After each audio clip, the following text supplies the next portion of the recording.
Hello friends, कैसे हो आप सब। टिस में प्लेसमेंट की क्या रियलिटी है, क्या मिथ्स हैं एंड हॉस्टल फैसिलिटी आप कैसे अवेल कर सकते हो। ये दो चिंताएं हैं, जो दो कंसर्न्स हैं मेनी स्टूडेंट्स आर फेसिंग।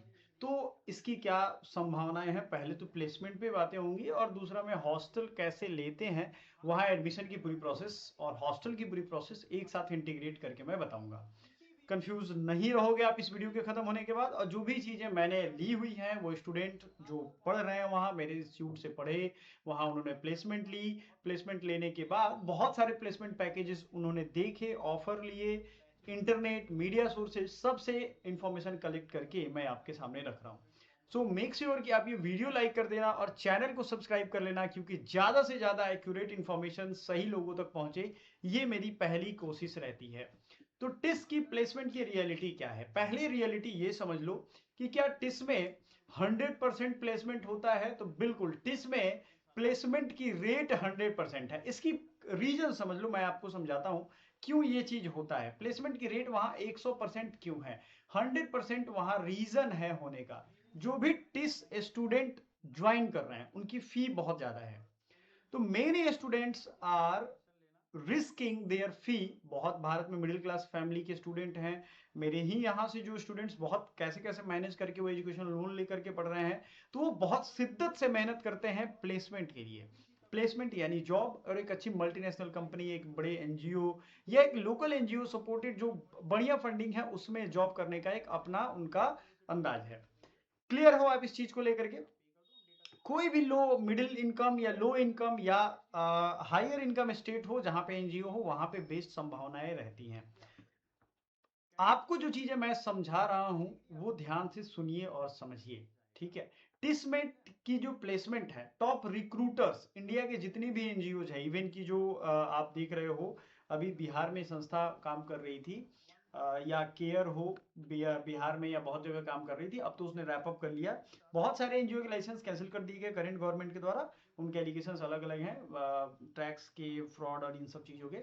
लेकिन फिर भी जो भी एनजीओ बचे हुए हैं उनमें बेहतर अपॉर्चुनिटी है। टॉप रिक्रूटर्स, टॉप एनजीओ, युवा, राजीविका, बहुत सारे ऐसे एनजीओ मिलेंगे आपको जो अभी वहां से प्लेसमेंट ड्राइव में उठाते हैं बच्चों।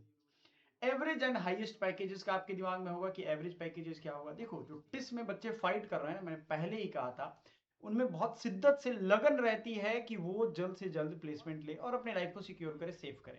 ये एक उनका टेंशन रहता है। जैसे मेरी भी प्लेसमेंट हुई थी बीएचयू से, तो मेरी भी भाई, हर आदमी अगर बड़ा हो रहा है तो उसका एक पहला टारगेट रहता है कि जॉब लगे, फैमिली की प्रॉब्लम्स दूर हो, इसके लिए प्लेसमेंट अच्छा हो तो बहुत बेहतर है। एवरेज एंड हाईएस्ट प्लेसमेंट मैं आपको दिखाने वाला हूं। इंटर्नशिप का क्या रोल रहने वाला है। देखो, इंटर्नशिप का तो भाई आपको बेनिफिट मिलेगा कहीं भी, आप किसी भी फील्ड में अगर इंटर्नशिप आज करो। इंटर्नशिप क्या, एक तरीके के स्किल्स हैं। आप अगर क्लासरूम के जो स्टडी मटेरियल्स हैं या जो पढ़ाया जा रहा है उसको अगर आप फील्ड वर्क में इंटीग्रेट करके और एक्सपीरियंस गेन कर रहे हो ना, तो उससे बेहतर कुछ नहीं है आज के जमाने में।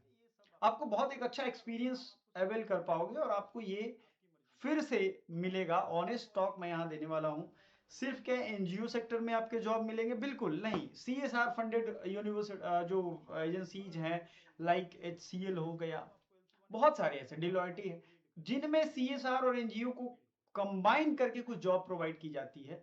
वो आपको, चूंकि आप जब जाओगे तो वहां आपके रोल समझाएंगे, प्लेसमेंट ड्राइव में बैठोगे, आप रजिस्टर करोगे, ये सारा जब करोगे ना तो वहां आपको दिखाया जाए क्या लो पैकेजेस मिलता है। देखो, लो और हाई पैकेजेस का कॉन्सेप्ट समझो। जितना ज्यादा स्किल, जितना ज्यादा आपने अपने ऊपर मेहनत किया, आपने अपनी सारी स्किलिंग को ग्रोथ के टेबल पे, चार्ट पे ला दिया, आपने 1% डेली इंप्रूव किया, तो आप एक टाइम आएगा कि आप लीड करोगे, सबसे हाईएस्ट प्लेसमेंट होगा। लेकिन ये होगा कैसे। 2 साल का टाइम रहता है आपके पास। 2 साल में मुश्किल से आप मान लेते हैं 1 या 2 महीने घर पे रहते हो, वो भी सेकेंड सेमेस्टर के बाद, होली दिवाली में आप मैक्सिमम टाइम कॉलेज में ही रहोगे। और कॉलेज की क्लासेस की टाइमिंग है वो शाम के 6 बजे तक चलती है। अगर 8 बजे 9 बजे शुरू होती है ना, तो वो बीच में थोड़ा ब्रेक दे देकर 2-2 घंटे, 1-1 घंटे की क्लास चलती है। इतना जब मेहनत करोगे ना तो आपको खुद लग जाएगा कि यार मैं तो काबिल हो गया हूँ, और ये काबिलियत अब आ गई है मेरे अंदर। सो टिस के लिए ये बेस्ट ऑप्शन है। एक इंपॉर्टेंट इन्फॉर्मेशन, अगर आप 2027 में तैयारी करना चाह रहे हो तो व्हाट्सएप नंबर हमारा डिस्क्रिप्शन में है। डिस्क्रिप्शन के व्हाट्सएप नंबर या फ्रंट पे आपको दिख रहा होगा, यहाँ से कांटेक्ट करके बैचेज आप ज्वाइन कर सकते हो। ये सारी जो क्लासेज हैं, जो इनके पेपर कोर्स है, वो कंप्लीट प्रिपरेशन बैच हमारे पास अवेलेबल है। ठीक है, अब आते हैं कि प्लेसमेंट के पैकेजेस का क्या सिनेरियो है। देखिए यहाँ पे जो है ना, NIRF जो नेशनल इंस्टीट्यूशन रैंकिंग फ्रेमवर्क है, उसकी रिपोर्ट है 2025 की, और under graduate and post graduate दोनों का इन्होंने एक सेगमेंट निकाला और सब रिपोर्ट प्रस्तुत की। Placement at is 70 MA students participated in 2025, ये फर्स्ट है। अभी प्लेसमेंट दो तरीके का होता है, एक समर होगा और एक जो रेगुलर होता है। Highest packages offered at TISS Mumbai, वो 36.25 LPA यानी 36 लाख का हाईएस्ट पैकेजेज आया है। लेकिन ये तो किसी एक दो का होगा, सबका तो नहीं होगा भाई, ठीक है ना। 70 MA स्टूडेंट्स ने पार्टिसिपेट किया था, या यहाँ ध्यान रखिएगा, ये जो सिर्फ 70 पार्टिसिपेट किया है उनका रिकॉर्ड है, बाकियों का नहीं है। बाकी कितने स्टूडेंट है, 1015। तो जैसे प्लेसमेंट ड्राइव शुरू हो गई, आपने उसमें रिपोर्ट की, बहुत लोगों को नहीं करना होता, बहुत लोगों को नेट JRF करना होता है, अलग अलग चीजें हैं।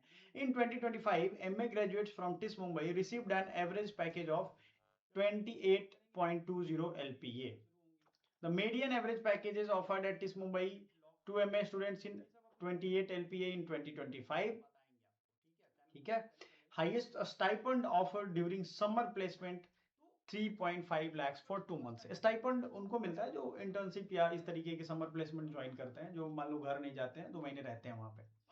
तो ये एक अच्छी बात है कि आप वहाँ फी अपने अफोर्ड कर पाओगे खुद से 2025 में। ऐसे इंस्टीट्यूट्स की भारत में ज़रूरत है, और कहीं ना कहीं सोशल वर्क के लिए एक बहुत बड़ा 2 सोशल वर्क की कमेटी बनाई गई थी UGC के द्वारा।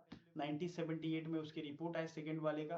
पहला बना 1960 में, 1965 में रिपोर्ट आया, दूसरा बना 1975 में, 1978 में रिपोर्ट आया, 1978 में रिपोर्ट्स उसकी पब्लिश हुई। उसके बाद कोई कमेटी नहीं बनी इनके ग्रोथ और डेवलपमेंट, और ना इनकी काउंसिल की। तो ये सबसे ज़्यादा इंपॉर्टेंट है इंडिया के लिए कि ये कोर्स को अगर एक बहुत ही बेहतरीन लेवल पे ले जाना है, भारत को एक सर्विस सेक्टर की बहुत जरूरी है, इस तरह के सर्विस सेक्टर की, तो आपको ये करना होगा। मैंने आपको पहले ही कहा है कि हर यूनिवर्सिटी में प्लेसमेंट सेल होता है ना, हर यूनिवर्सिटी में प्लेसमेंट सेल होती है, और वो प्लेसमेंट सेल का काम होता है, आप सभी को अगर नहीं पता हो तो आप जान लो, वो प्लेसमेंट सेल का काम क्या होता है। वो प्लेसमेंट एक्टिविटी स्टूडेंट्स को ऑन कैंपस करवाएं। Placement cell invites different companies to various sector to campuses to participate in TISS Mumbai placement drive. TISS Mumbai placement process of the company is conducted in online offline mode, दोनों होता है, depending on the preference to the recruiters. Recruiters मान लो कोई विदेशी company है, वो नहीं आते हैं, तो वैसे ही प्लेसमेंट अपना कर लेंगे। प्लेसमेंट की जो ड्राइव होगी, यानी जो इंटरव्यू होगा, GD होगा, PI होगा, वो इस तरीके से कर लेंगे। Candidate selected in TISS Mumbai placement process will have to join the company on the date mentioned in offer letter. आपको फिर ऑफर लेटर प्रोवाइड किया जाएगा, ऑनलाइन मोड में हो या ऑफलाइन मोड में हो, दोनों आपको ऑफर लेटर में लिखा रहेगा। सबसे इंपॉर्टेंट चीज है, अब आते हैं हॉस्टल फैसिलिटी। आप हॉस्टल कैसे अवेल कर सकते हो। प्लेसमेंट रिलेटेड काफी सारी बातें हो गई। देखो, टिस में अगर आपने एग्जाम दिया है, आप जब उसके एप्लीकेशन फॉर्म अप्लाई करोगे, उसी टाइम या नेक्स्ट टाइम आपको, जब आप वहां उपस्थित होगे, उस टाइम 2 टाइम आपके पास रहता है।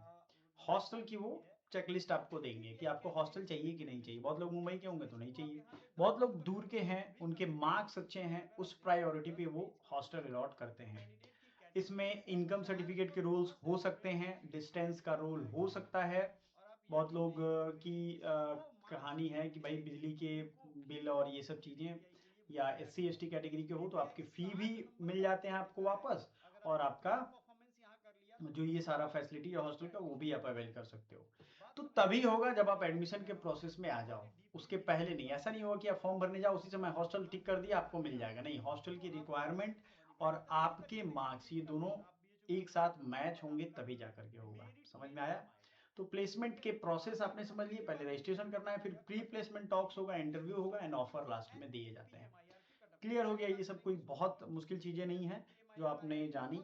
और इसके रिगार्डिंग भी बहुत स्टूडेंट्स को काउंसलिंग की जरूरत है, तो हमारे व्हाट्सएप नंबर पे जरूर कांटेक्ट करिए। इसके रिलेटेड और भी वीडियोस हैं, उसको देखिए। Thank you so much.